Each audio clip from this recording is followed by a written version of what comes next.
ونستغفره ونؤمن به ونتوكل عليه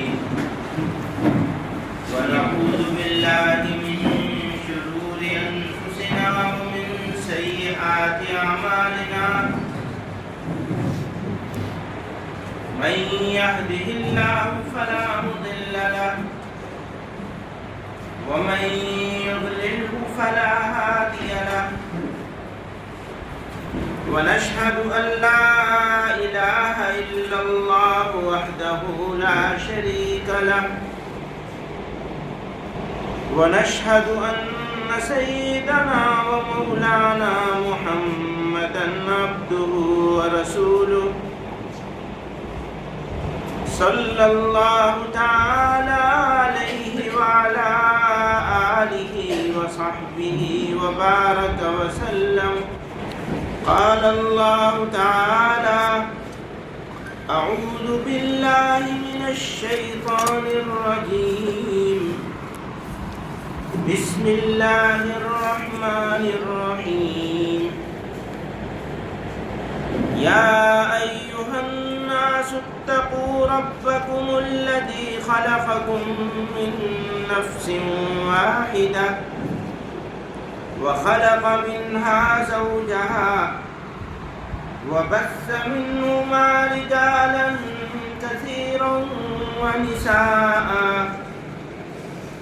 واتقوا الله الذي تساءلون به والأرحام إن الله كان عليكم رقيبا. وقال تعالى: يا أيها الذين آمنوا اتقوا الله حق تقاته ولا تموتن إلا وأنتم مسلمون. وقال تعالى: يا أيها الذين آمنوا اتقوا الله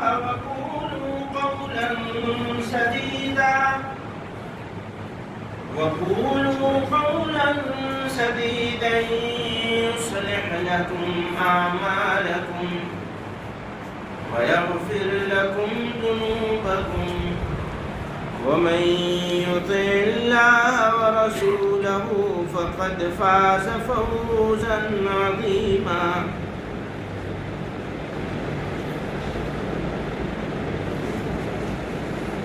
شیخ مریم بنت یوسف کا نکاح بعوض مہر فاطمی میں نے آپ کے ساتھ کر دیا. آپ نے قبول کیا؟ دعا فرمائیے اللہ تعالیٰ اس رشتے میں برکتیں عطا فرمائے، موت کا ذریعہ بنائے، اولاد صالح عطا فرمائے، نسلوں کی ایمان کی حفاظت کے فیصلے فرمائے، رزق حلال عطا فرمائے، خوشگوار ازدواجی زندگی عطا فرمائے. اور گجرات کے کچھ میں انجار میں ہم موجود ہیں اور یہاں مولانا محمود اسد مدنی صاحب اس وقت میرے ساتھ تشریف فرما ہیں. میں مولانا محمود آپ سے ایک سوال یہ کرنا چاہ رہا ہوں. ایک لڑکی کی جس کو یہاں پالا پوسا گیا، تعلیم دی گئی اور اس کے بعد پھر آج اس کی رخصتی. میرا سوال آپ سے صرف یہ ہے کہ جیسے جمعیت کر رہی ہے، کیا یہ لوگوں کو ایک قدم آگے بڑھ کر کے نہیں کرنا چاہیے، خاص طور سے مسلمانوں میں، مسلم تنظیموں میں اس کو اوپر دھیان نہیں دینا چاہیے؟ دیکھیے، ایسا ہے کہ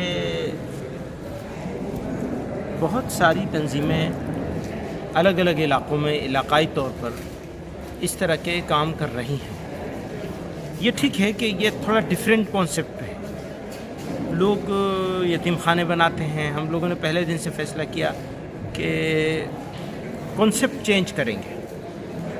بچے کے دل سے یہ کوشش کریں کہ احساس محرومی، احساس یتیمی کو اس کے دل سے نکالا جائے اور اس کو یتیم نہیں بولا جائے.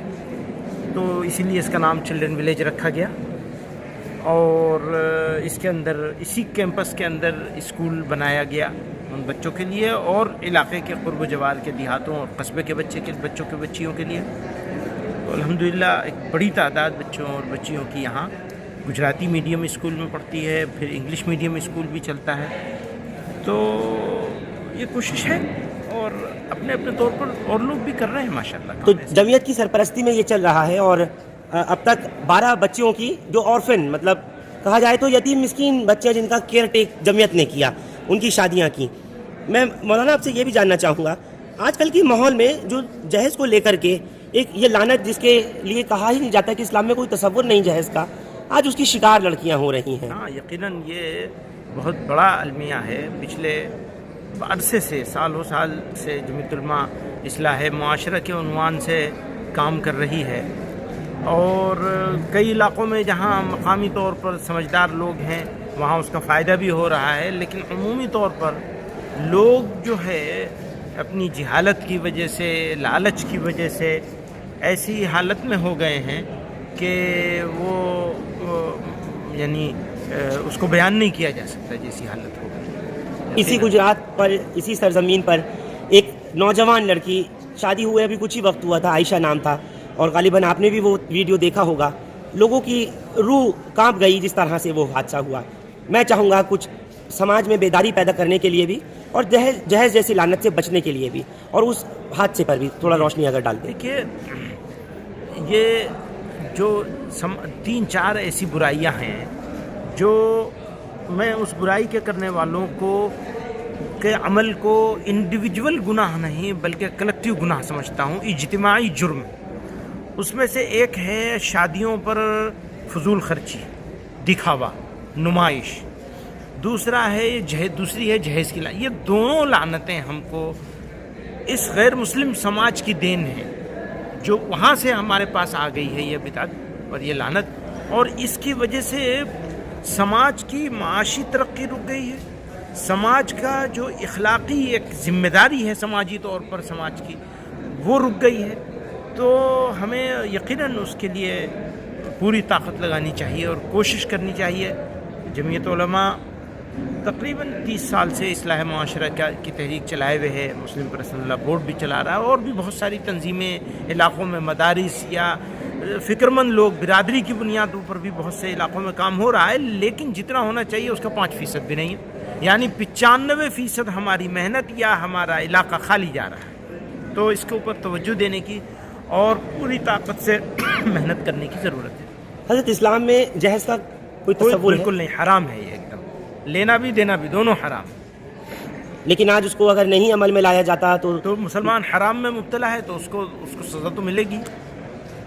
یہ جو حالات پیدا ہو رہے ہیں جس طریقے کا ہے، اور آپ نے بھی اس وقت میں بتایا، یہ علم کی کمی کی وجہ سے، ناسمجھی کی وجہ سے لوگ کر رہے ہیں. جی ہاں. میں آپ سے یہ پوچھنا چاہوں گا ایک چھوٹی سی بات اور بھی.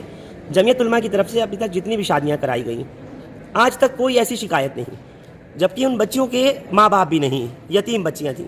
وہ ماں باپ جو زندہ ہیں اور وہ اپنی بچوں کو پیدا کرتے ہیں اور دنیا کا سب کچھ دے دیتے ہیں اپنی حیثیت سے زیادہ، لیکن پھر بھی ان کی بچیوں کے ساتھ یہ ظلم ہو رہا ہے. لالچ جو ہے اس کا پیٹ کبھی بھرتا نہیں ہے. میں تو بچیوں سے اور بچیوں کے والدین سے، ملک کی قوم کی اپنی بہنوں اور بیٹیوں سے یہ کہنا چاہتا ہوں کہ اگر ذرا بھنک بھی پڑ جائے کہ یہ لڑکا جہیز کا امیدوار ہے، ایسی جگہ ہرگز رشتہ نہیں کرنا چاہیے کسی قیمت یا کچھ بھی ہو. اور بائیکاٹ ہونا چاہیے ایسی شادیوں کا پوری امت کی طرف سے جس میں جہیز کا دینا لینا نظر بھی آ جائے، اور سادگی سے شادی کرنے کو پروموٹ کرنا چاہیے. اگر یہ نہیں ہوگا تو انجام یہی ہوگا، چونکہ لالچ کا پیٹ بھرتا نہیں ہے کبھی، وہ تو خبر کی مٹی بھرتی ہے لالچ کو. تو لالچی لوگوں کے ساتھ لوگ رشتہ جوڑیں گے تو یہی ہوگا. قانون میں کچھ ترمیم ہونا چاہیے حضرت اس طرح کا، خاص طور سے پوچھنا چاہوں. قانون پہلے سے بھی موجود ہے. قانون تو عمل میں آتا ہے ایکشن ہونے کے بعد. اصل میں سوسائٹی کو، سماج کو، ملت کو، معاشرے کو خود کھڑا ہونا چاہیے اور اس بربریت، ظلم، ناانصافی اور حرام کے خلاف لڑائی لڑنی چاہیے. اور جو بچیاں سہ لیتی ہیں کہ بس گھر کرنا ہے، ہاں یہ سہنا نہیں چاہیے. مطلب رشتہ ہی نہیں ہونا چاہیے ایسی جگہ جہاں ذرا لالچ محسوس ہو. لات مار کے واپس کر دینا چاہیے ایسے لوگوں کو. یعنی جو رشتے کی ڈاکو ہیں، بے ایمان ہیں، جو جہیز مانگتے ہیں، آپ ان کی بات کر میں ان رہے کو ہیں. ڈاکوؤں سے وہ دیتا ہوں، تشبیہ دیتا ہوں کہ یہ تو ڈاکو ہیں، بے ایمان ہیں. ایسے لوگوں کے ساتھ رشتہ داری ہونے کا کوئی مطلب نہیں ہوتا ہے. یعنی ڈیمانڈ کی بنیاد پر آپ کا کہنا ہے مولانا محمود رشتہ مدنی نہیں صاحب، ہونا چاہیے. رشتہ نہیں ہونا چاہیے. ہونا ہی نہیں چاہیے. بہت بہت شکریہ کہ آپ نے اپنا قیمتی وقت دیا.